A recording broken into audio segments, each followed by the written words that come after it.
सभी मसीही भाई बहनों को यीशु के नाम में शालोम। Praise the Lord. जय मसीह की स्तुति और प्रभु यीशु मसीह में आपका भाई जेम्स आप सभी का इस बाइबल अध्ययन कार्यक्रम में एक बार फिर से बहुत बहुत स्वागत और धन्यवाद करते हैं।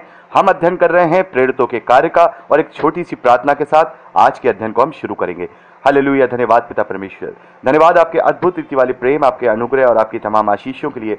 धन्यवाद पिता परमेश्वर इस बाइबल अध्ययन कार्यक्रम के लिए जिससे हम अपनी आत्मिक उन्नति कर पा रहे हैं। होने दीजिए पिता परमेश्वर, आपका आत्मा हमारी अगुवाई करे, हमारी मदद करे और ऐसे कान दे जिन्हें हम सुन सके, तेरी भेद की बातों को, तेरी सच्चाई को हम सत्य रीति से समझ पाए पिता परमेश्वर, और इनको हम फॉलो करने वाले बने पिता परमेश्वर। सब कुछ, सारी व्यवस्थाएं हम आपके जोरावर हाथों में सौंपते हैं। इस प्रार्थना विनती निवेदन को यीशु के सामर्थी नाम में मांगते हैं, आमीन। तो पिछले भागों में हमने प्रेरितों के कार्य उसका 13वां अध्याय उसके 12वें वचन तक का अध्ययन किया, जहां हमने देखा कि पौलुस और बरनबास की जो पहली प्रचार यात्रा है वो प्रारंभ होती है साइप्रस में आकर के, और साइप्रस में बहुत ही अद्भुत रीति से वहां उसके हाकिम को वो लोग विश्वास में लाते हैं। और उसके बाद हम देखते हैं 13वें वचन से पौलुस और उसके साथी जो है वहां से चले जाते हैं और वो लोग पिसीदिया के अंताकिया में आते हैं, और यहां से जो यूहन्ना जो मरकुस कहलाते हैं वो वापस से यरूशलेम को लौट जाते हैं। तो यहाँ जो पिसीदिया का अंताकिया है ये उस अंताकिया से अलग है जो हमने पिछले भागों में पढ़ा कि वो अंताकिया जहाँ पर चेलों को सबसे पहले मसीही कहा गया था, जो आज के समय में टर्की के अंदर एक शहर है अंताकिया जो आज भी मौजूद है, वो जगह थी। ये पिसीदिया का अंताकिया अलग है, ये जो एशियन माइनर है उस जगह पर ये शहर है। टर्की आज भी वो टर्की के आसपास ही है, ये सारा मिडिल ईस्ट का एरिया है। उसी में यहाँ पर वो यहूदियों और अन्य जातियों के बीच में प्रचार करने के लिए जो है यात्रा कर रहे हैं, शहर शहर, दूसरे शहर, एक जगह से दूसरी जगह जाकर के प्रभु का वो प्रचार कर रहे हैं। और यहाँ हम देखते हैं उसी कड़ी में ये लोग पिसीदिया के अंताकिया में आते हैं, और यहाँ हम देखते हैं कि ये जो जगह है ये यहूदी बहुल्य क्षेत्र है, यानी कि जहां पर बहुत ज़्यादा यहूदी और यहूदी मत के लोग रहते हैं, ये वो जगह है। और मैंने जैसे आप लोगों को पिछले रिकॉर्डिंग में बताया था कि हम अब प्रेरितों के कार्य का जो अध्ययन है वो ओवरऑल तरीके से करेंगे, और जो इम्पॉर्टेंट बातें हैं जो हमें जाननी ज़रूरी हैं, सीखनी ज़रूरी हैं, जिनका विस्तार से बात करना ज़रूरी है, उन पर हम बात करेंगे। लेकिन जो जानकारी और एक इतिहास के रूप में जो बातें लिखी हुई हैं उनको हम नहीं पढ़ेंगे, उनको हम ओवरऑल तरीके से पढ़ेंगे। तो यहाँ भी मैं चाहूँगा कि हम इसको 13वें वचन से लेकर के 42वें वचन तक, यानी कि 43वें वचन तक का जो अध्ययन है हम वो ओवरऑल तरीके से आपसे करें। और ये नहीं है कि हम ओवरऑल तरीके से अध्ययन कर रहे हैं तो आप इसको पर्सनली ना पढ़ें। मेरी आप लोगों से ये अपील है और निवेदन है कि आप लोग समय निकाल करके इन्हें पर्सनली पढ़ लीजिएगा, क्योंकि इसका पढ़ना हमें बहुत ज़रूरी है। ये नहीं कि जेम्स ब्रदर ने जो है ओवरऑल तरीके से हमें समझा दिया तो हमारा अध्ययन पूरा हो गया। नहीं, कभी भी आपको समय मिले, चाहे आज मिले चाहे कल मिले, या अध्ययन करते समय कभी भी आपको समय मिले तो इनको पर्सनली रूप से ज़रूर पढ़ लीजिएगा। तो ओवरऑल तरीके से हम देखते हैं यहाँ 13वें वचन से लेकर 43वें वचन तक जो पिसीदिया का अंताकिया है वहां पर पौलुस और बरनबास जाते हैं। वो यहूदी बाहुल्य क्षेत्र है और वो शब्द के दिन आराधनालय में जाकर के बैठ जाते हैं।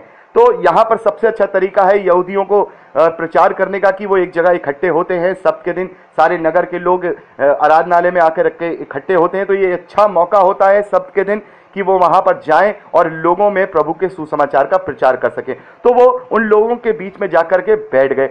जब वो आराधना, उनकी जो भविष्यवक्ताओं की पुस्तकें हैं, ये पढ़ना है वो पढ़ना है, जब वो रीडिंग्स वहाँ ख़त्म होती है तो उन्हें मौका मिलता है कि वो इजरायलियों के बीच में रह करके अपनी बात को रख सके। तो वहाँ पर जब वो बोलना शुरू करते हैं तो इजरायलियों और यहूदियों को जो उस वक्त वहाँ उस सभा में मौजूद थे निरुत्तर करते हैं। वो उनसे कहते हैं कि तुम लोगों ने हर हफ्ते भविष्यवक्ताओं की पुस्तकों को पढ़ा, हर हफ्ते ये पवित्र शास्त्र आप लोग पढ़ते हो, लेकिन फिर भी उसको समझे बगैर आपने उस मसीहा को जिसका तुम इंतजार कर रहे थे उसको अपने हाथों से ही क्रूस पर चढ़ा दिया। उसमें कोई दोष नहीं था, उसके बावजूद भी तुम लोगों ने उसे क्रूस पर चढ़ा दिया, और तुम तो हर हफ्ते सप्त के दिन इन भविष्यवक्ताओं की पुस्तकों को पढ़ते हो, फिर भी तुम नहीं समझ पाए। तो वहां वो भविष्यवक्ताओं की पुस्तकों से, भजन संहिता से और जगह जगह से जहां प्रभु के लिए भविष्यवाणी की गई थी, उन सब के बातें उन्हें समझाते हैं और बताते हैं, प्रभु यीशु मसीह के विषय में उन्हें निरुत्तर करते हैं। तो उनमें से बहुत सारे जो यहूदी मत के लोग हैं वो उनकी बातों को सुनकर के समझते हैं और उन पर विश्वास करने लगते हैं। हम 43वें वचन में देखते हैं कि वो लोग उनसे कहते हैं कि तुम फिर से अगले शब्द के दिन फिर आना और हमें ये बातें फिर सुनाना, हम सुनना चाहते हैं। और बहुत सारे लोग उनके पीछे भी हो लिए और विश्वास में भी आ गए। तो उसी कड़ी में हम जब 44वें वचन से लेकर के 52वें वचन तक पढ़ते हैं, तो यहां जब उन लोगों को इनवाइट किया गया कि आप अगले सप्त के दिन फिर से आइएगा, हमें सब बातें बताइएगा, तो फिर 44वें वचन में हम देखते हैं, अगले सप्त के दिन नगर के प्राय सब लोग परमेश्वर का वचन सुनने को इकट्ठा हो गए, परंतु यहूदी भीड़ को देखकर डाह से भर गए और निंदा करते हुए पौलुस की बातों के विरोध में बोलने लगे। तो हम यहां देखते हैं कि आराधनालय में पौलुस को सुनने के लिए बहुत सारे इकट्ठा हुए लोग, बहुत सारी भीड़ इकट्ठा हुई, लेकिन जो यहूदी सरदार थे, यहूदी लोग थे,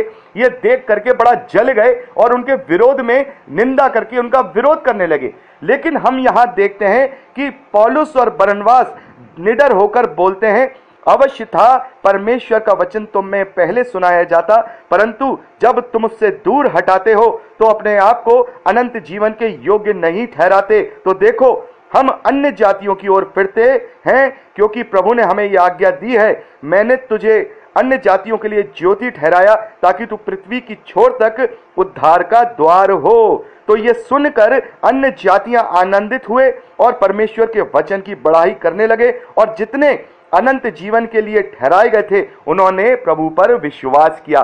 तो यहां पर हम देखते हैं कि जो अंताकिया है, पिसीदिया का अंताकिया, यहां पर यहूदी बहुल्य क्षेत्र है। तो यहां वो पौलुस कहते हैं कि तुम लोग मेरा विरोध कर रहे हो, इतनी बातें मैंने तुम्हें समझाई, जरूरी था कि पहले मैं ये वचन, ये सुसमाचार प्रभु की चुनी हुई प्रजा को करता, तुम इजरायलियों को सुनाता, लेकिन अब तुम इसको ठुकराते हो, यानी अनंत जीवन को ठुकराते हो। तो अब हम तुम्हारे शहर में, तुम्हारे बीच में प्रचार नहीं करेंगे, बल्कि परमेश्वर की इच्छा के अनुसार जो भविष्यवक्ताओं की पुस्तकों में लिखा है उसके अनुसार हम जाति जाति के लोगों के बीच में जाएंगे और उन्हें सुसमाचार सुनाएंगे। और यही वो पॉइंट था, क्योंकि हम देखते हैं चेले जहां कहीं भी जाते थे, जो कोई यहूदी बाहुल्य क्षेत्र होता था, तो परमेश्वर की आज्ञा के अनुसार पहले उन्हें वचन सुनाया जाता था, क्योंकि वो परमेश्वर की चुनी हुई प्रजा थी।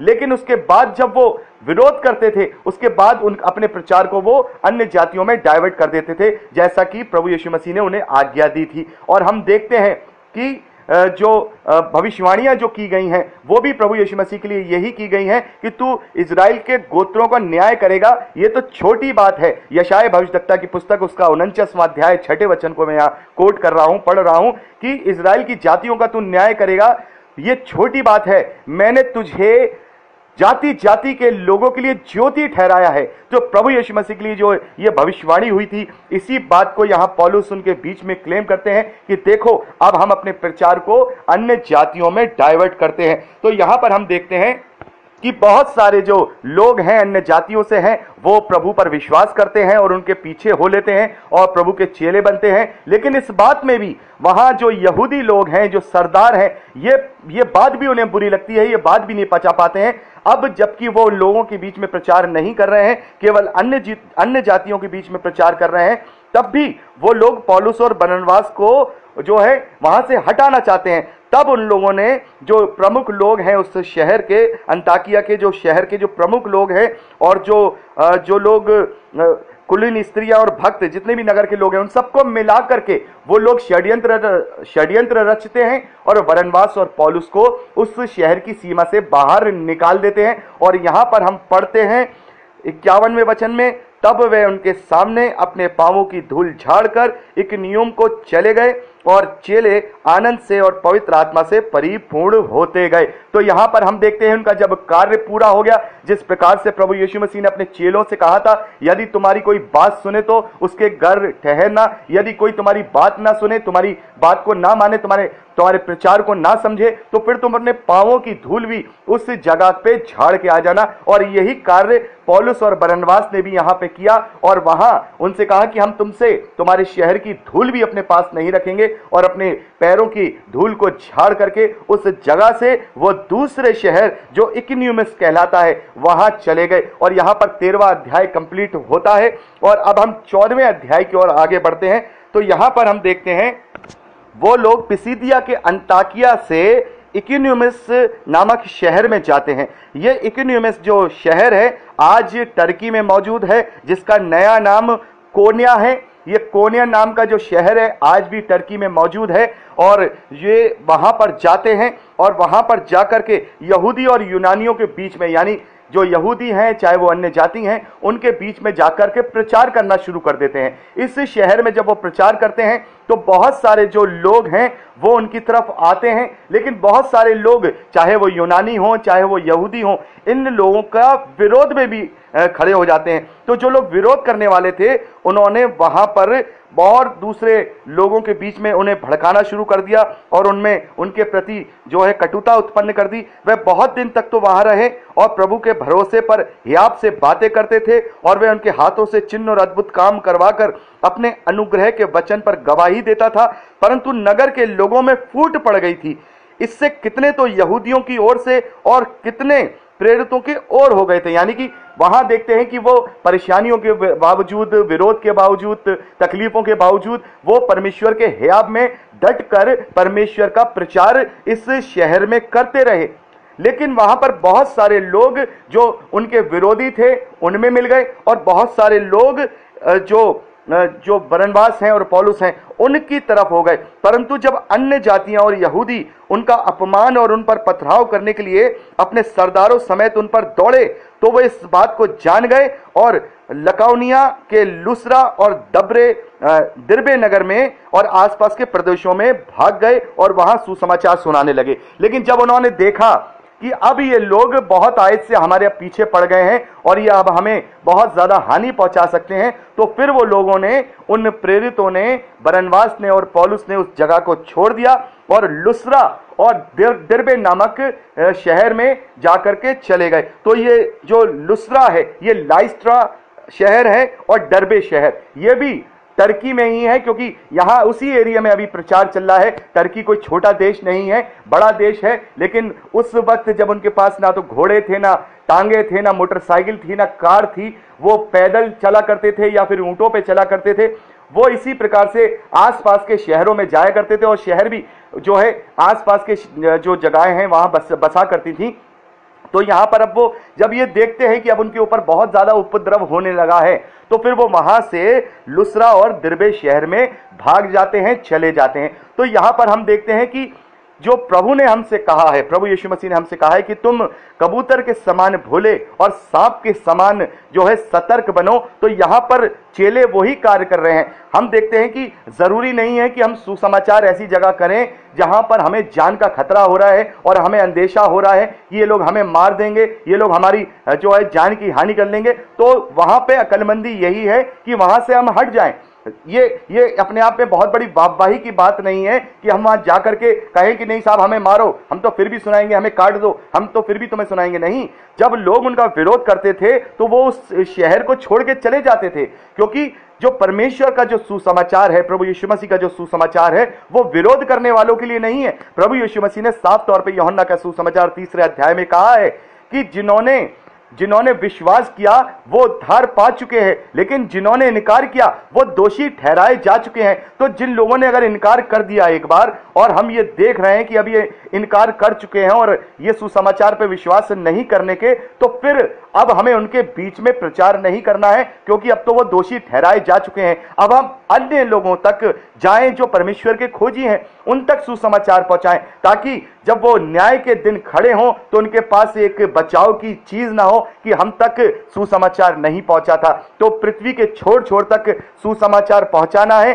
सतर्क रहना है, सतर्कता के साथ कार्य करना है। कोई आत्महत्या नहीं करनी है जाकर के कि प्रचार कर रहे हैं। ऐसी जगह जाएं जो वहां इनकार करने वाले लोग हैं और वहां जाकर के हम अपने आप को उनके सामने उनका अपने आप को एक बना ले कि वो लोग हमें वध कर दें, हमें मार दें। तो ऐसे लोगों के बीच में भी नहीं जाना है, लेकिन हियाब को भी नहीं छोड़ना है। तो यहाँ पौलुस ने और बरनबास ने हियाब को भी नहीं छोड़ा।